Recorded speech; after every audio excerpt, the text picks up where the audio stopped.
आज हम समय में लगभग 4,500 साल पीछे जा रहे हैं, प्राचीन भारत की एक ऐसी सभ्यता की खोज में जो किसी रहस्य से कम नहीं है, सिंधु घाटी सभ्यता। हमारे पास जो स्रोत हैं वो प्रतियोगी परीक्षाओं के नोट्स हैं, तो मतलब हम सीधे मुद्दे की बात करेंगे और हमारा मिशन है ये समझना कि वो लोग इतने आगे कैसे थे। बिल्कुल, इसे हड़प्पा सभ्यता भी कहते हैं और ये नाम सही भी है क्योंकि सबसे पहला शहर जो खोजा गया वो हड़प्पा ही था। दिलचस्प बात तो ये है कि 1920 तक सब यही मानते थे कि भारत का इतिहास वैदिक काल से शुरू होता है। अच्छा? हाँ, फिर इन शहरों की खोज हुई और भारतीय इतिहास सीधा 1500 साल और पीछे चला गया। और ये मिस्र और मेसोपोटामिया की सभ्यताओं से भी कहीं ज्यादा बड़े इलाके में फैली थी। तो इसकी शुरुआत कैसे हुई, मतलब हमें इनके बारे में पता कैसे चला? इसकी कहानी भी बहुत दिलचस्प है। 1921 में दयाराम साहनी ने हड़प्पा की खुदाई की। ओके। और उसके ठीक अगले साल 1922 में राखालदास बनर्जी को मोहनजोदाड़ो मिल गया।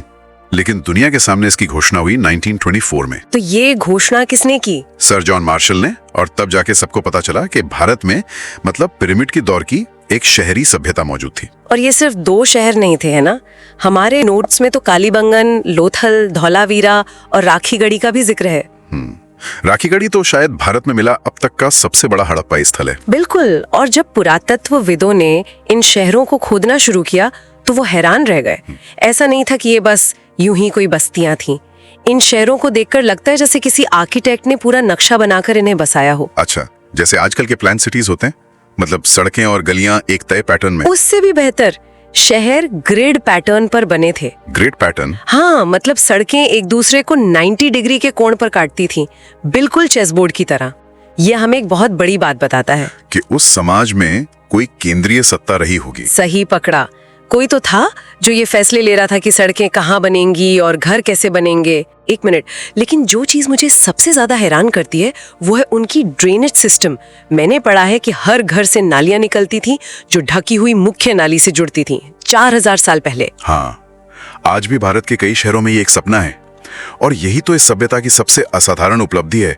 साफ सफाई को लेकर उनकी सोच अपने समय से सदियों आगे थी। कमाल है। यही नहीं, उनके घर पक्की ईंटों से बने थे और हर ईंट का साइज एक जैसा था। एक अनुपात था 1.2.4 का। मतलब मानकीकरण था, चाहे शहर हड़प्पा हो या मोहनजोदाड़ो, ईंटें एक ही स्टैंडर्ड की थी। बिल्कुल।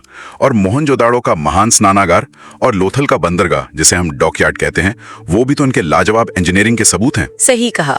वो डॉकयार्ड तो ये बताता है कि वो सिर्फ खेती नहीं करते थे, उनका व्यापार भी होता था। हाँ, उनकी अर्थव्यवस्था खेती और व्यापार पर ही टिकी थी। वो गेहूं, जौ और कपास उगाते थे और दुनिया में कपास उगाने का सबसे पहला सबूत यहीं से मिला है। और व्यापार, मैंने सुना है कि वे मेसोपोटामिया तक से व्यापार करते थे। हाँ, मेसोपोटामिया के रिकॉर्ड्स में मेलुहा नाम की एक जगह का जिक्र है जहां से वो व्यापार करते थे। और मेलुहा सिंधु घाटी क्षेत्र ही था। ज्यादातर इतिहासकार यही मानते हैं। सोचिए, उस दौर में मेसोपोटामिया के व्यापारी अपनी किताबों में लिखते होंगे, मेलुहा से आया माल। ये उस दौर का मेड इन हड़प्पा टैग जैसा था। हाँ, और वो पैसे की जगह क्या इस्तेमाल करते थे? सिक्के तो थे नहीं उस वक्त। नहीं, वे वस्तु विनिमय प्रणाली का इस्तेमाल करते थे, बार्टर सिस्टम। इसमें उनकी मोहरों यानी सील्स का बहुत बड़ा रोल था। ये मोहरें शायद एक तरह की पहचान या गारंटी होती थी। अच्छा, और कला की बात करें तो मोहनजोदड़ो से मिली वो नाचती हुई लड़की की मूर्ति, मैंने म्यूजियम में उसकी तस्वीर देखी है। वो इतनी छोटी सी है पर उसका जो एटीट्यूड है वो कमाल का है। वो कांस्य मूर्ति उस युग की कला का एक बेहतरीन नमूना है। धर्म की बात करें तो हमें मातृ देवी की मूर्तियां और पशुपति की मोहरें मिली हैं।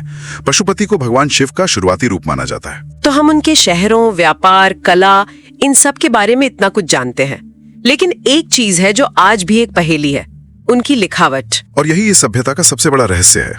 उनकी लिपि में करीब 400 चिन्ह हैं जो शायद दाएं से बाएं लिखी जाती थी, पर आज तक कोई भी इसे पढ़ नहीं पाया है। हम नहीं जानते कि वे कौन सी भाषा बोलते थे, उनका साहित्य कैसा था। तो आज हमने देखा कि सिंधु घाटी सभ्यता शहरी नियोजन में, खासकर जल निकासी में कितनी आगे थी, उनका व्यापार कितना फैला हुआ था और उनकी कला कितनी जीवंत थी। और ये हमें एक विचार के साथ छोड़ जाता है। सोचिए, जिस दिन हम उनकी लिपि को पढ़ने में कामयाब हो गए, उस दिन इतिहास की कितनी किताबें दोबारा लिखी जाएंगी। बिल्कुल। हम उनके समाज, उनके ज्ञान और उनके अचानक गायब हो जाने के राज के बारे में क्या नया जान पाएंगे? ये एक बहुत बड़ा सवाल है।